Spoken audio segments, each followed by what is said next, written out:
Shemika. Bible Games. Question 1. Paano maituturing na kumpletuhin ang talata?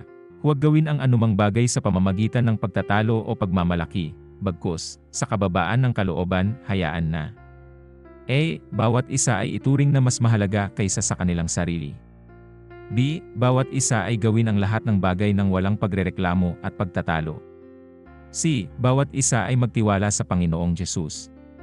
D. Bawat isa ay manalangin ng patuloy.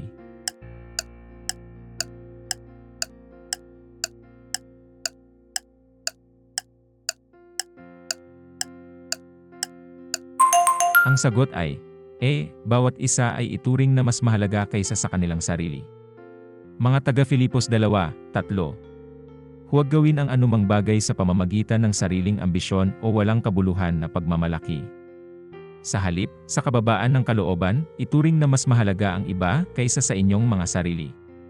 Question 2. Saan inilibing si Joshua? A. Sa mga labanang sa Moab. B. Sa kanyang sariling lupain, ang mga bundok ng Ephraim. C. Kahit saan sa bundok ng Hor. D. Katabi ni Moises. D. Katabi ni Moises.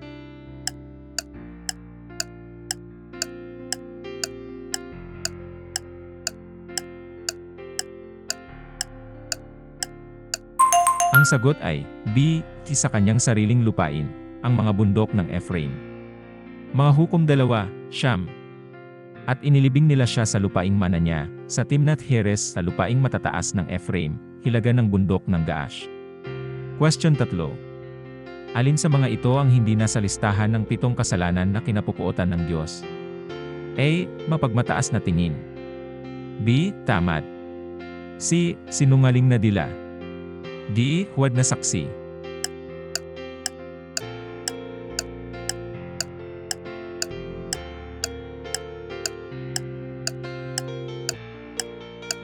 Ang sagot ay B.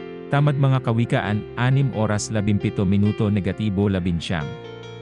Mga mata na malaon ng mataas, isang dila ng kasinungalingan, mga kamay na nagbububo ng walang sala ng dugo, isang puso na nag-iisip ng masasamang plano, mga paa na mabilis na tumakbo tungo sa kasamaan, isang huwad na saksi na naglalabas ng kasinungalingan at isang taong nagpapakulo ng hidwaan sa pamayanan.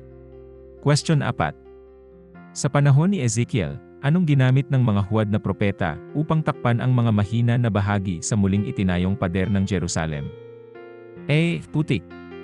B. Hindi tamang mortar o pampaputi. C. Damo at dahon. D. Hindi maayos na mga bato.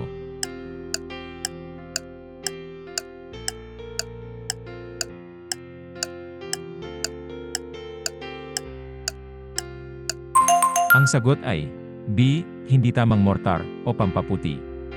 Ezekiel 13:10. Dahil nililigaw nila ang aking bayan, na nagsasabi, kapayapaan, kung walang kapayapaan, at dahil, kapag itinayo ang isang napakalambot na pader, tinatakpan nila ito ng puti. Question 5. Bakit humiling si Nehemias na bumalik sa Juda? A. Upang makita ang kanyang pamilya. B. Upang itayo muli ang mga pader ng Jerusalem. C. Upang mamuno sa hukbo sa digmaan. D. Upang humanap ng pagkain sa panahon ng tagutom.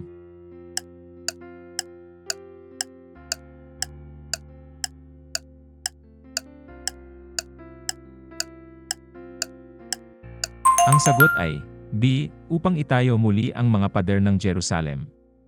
Nehemias 2:5.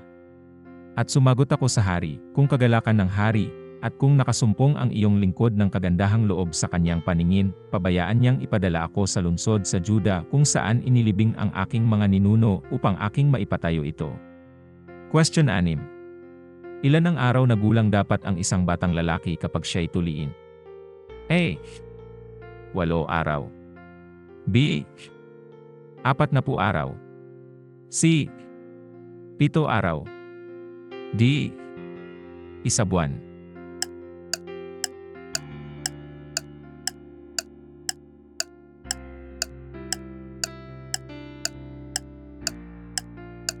Ang sagot ay A. 8 araw. Genesis 17:12. Sa mga salinlahi na darating, ang bawat lalaking taga-inyo na 8 araw na gulang ay dapat tuliin, kasama ang mga ipinanganak sa inyong bahay o mga binili sa pera mula sa dayuhan na hindi nyo mga anak. Question 7. Gaano katagal ang paghahari ni Zimri, hari ng Israel? A. 12 buwan. B. 61 taon. C. 7 araw. D. 11 taon.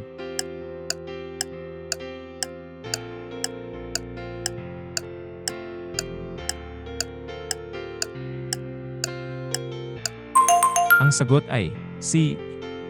7 araw. Isa mga hari 16 na oras 15 minuto. Sa ika-27 ng paghahari ni Asa, na hari sa Juda, si Zimri ay naghari sa Tirzah ng 7 araw. Ang hukbo ay nagkampo malapit sa Gibeton, isang bayan ng mga Filisteo. Question 8. Puna ng puwang para sa awit 8, O Panginoon aming Diyos, gaano kahanga ang iyong pangalan sa lahat ng A. Jerusalem. B. Israel. C. Lupa. D. Lupain.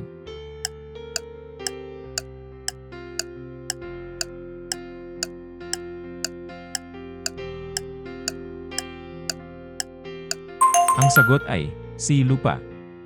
Mga awit 8, 1. Panginoon, aming Diyos, gaano kahanga ang iyong pangalan sa lahat ng lupa. Ipinasok mo ang iyong kaluwalhatian sa langit. Question 9. Ano ang pangalan ng aklat sa Biblia na sumunod sa Apokalipsis? A. 3 Juan. B. Philemon. C. Mga Hebreo. D. Juda.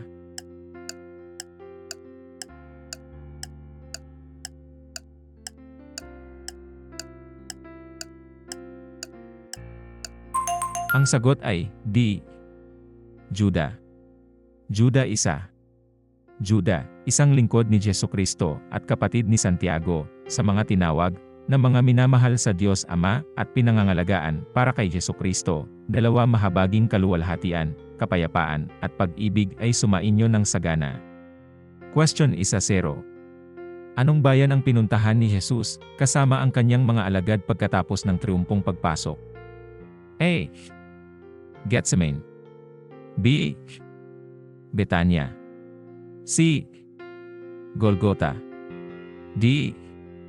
Job.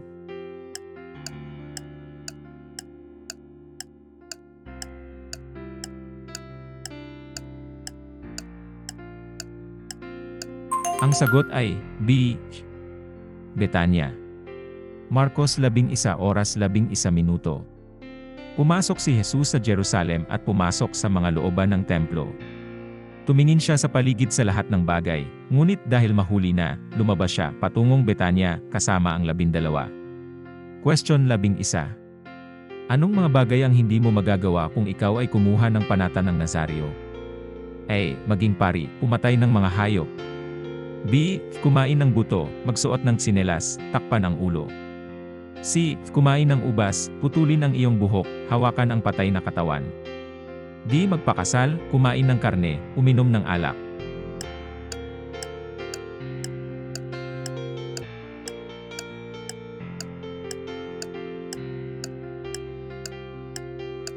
Ang sagot ay C. Kumain ng ubas, putulin ang iyong buhok, hawakan ang patay na katawan. Bilang 6, 3 tandang bawas siyam. Dapat silang umiwas sa alak at iba pang inuming may alkohol at hindi dapat uminom ng suka na gawa sa alak o iba pang inuming may alkohol. Hindi sila dapat uminom ng juice ng ubas o kumain ng ubas o pasas. Sa lahat ng panahon na sila ay nasa ilalim ng kanilang panata ng Nazirite, hindi sila dapat kumain ng anumang galing sa puno ng ubas, kahit na ang mga buto o balat. Sa buong panahon ng kanilang panata ng Nazirit, hindi dapat gumamit ng razor sa kanilang ulo. Dapat silang maging banal hanggang sa ang panahon ng kanilang pagdedikasyon sa Panginoon ay tapos na, dapat nilang patagalin ang kanilang buhok. Question 12. Ano ang ibig sabihin ng lambak ni Josaphat? A. Lambak ng kamatayan. B. Lambak ng kalupitan. C. Lambak ng paghuhukom. D. Lambak ng mga buto.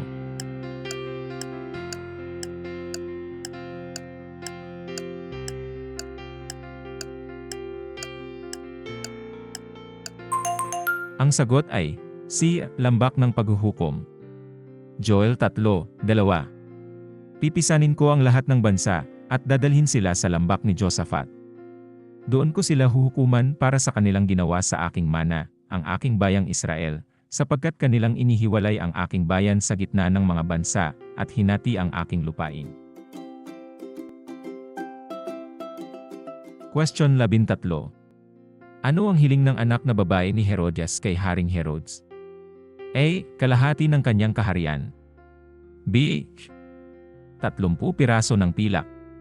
C. Ang ulo ni Juan Bautista. D. Ang paglipol sa bansang Hudyo.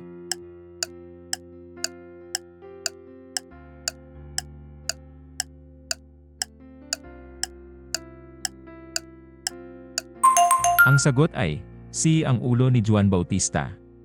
Marcos 6:22 -25. Nang pumasok ang anak na babae ni Herodias at sumayaw, nagustuhan niya si Herodes at ang mga bisita sa hapunan. Sinabi ng hari sa babae, "Hingin mo sa akin ang anumang nais mo, at ibibigay ko sa iyo." At kanyang pinangakuan siya ng isang sumpa, "Anuman ang hingin mo ay ibibigay ko sa iyo, hanggang sa kalahati ng aking kaharian." Question 14 na. Ilang beses tinanggap ni Pablo ang mga latigo mula sa mga Hudyo? A. 4, B. 5, C. 6, D. 7.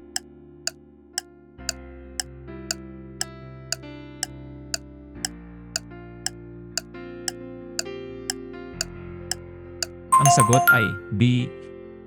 5. Dalawa mga taga-Korinto, 11:24. 5 beses mula sa mga Hudyo ay tinanggap ko ang 40 latigo. Question 15. Gaano katagal si Moises sa bundok Sinai kasama ang Diyos upang makuha ang 10 utos? A. 12 araw. B. 40 araw at 40 gabi. C. 44 araw. D. 7 araw at 7 gabi.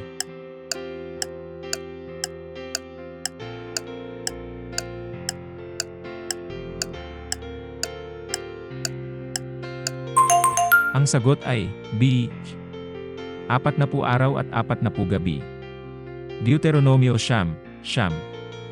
Nang akyatin ko ang bundok upang tanggapin ang mga tapyas ng bato, ang mga tapyas ng tipan na ginawa ng Panginoon sa inyo, nanatili ako sa bundok na 40 araw at 40 gabi, hindi ako kumain ng tinapay, at hindi uminom ng tubig. Question 16 na. Ano ang kahulugan ng Ephatha? A. Bakit mo ako iniwan? B. Lumabas ka. C. Magbukas ka. D. Gumaling ka.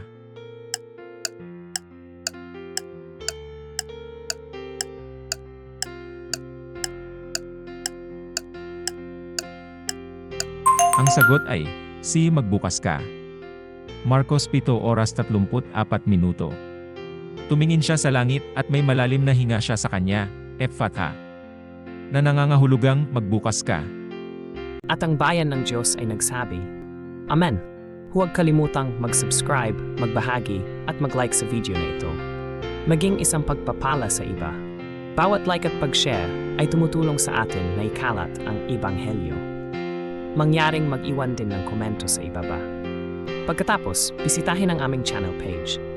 Mayroon kaming higit pang mga video upang pagpalain kayo. Mga Bibliang quiz at laro, mga pelikula, mga dokumentaryo, mga himala at mga patotoo, isang araw-araw na plano ng pagbasa sa Biblia, mga dasal, mga aral, mga video para sa mga Kristiyanong bata, musika, at marami pang iba.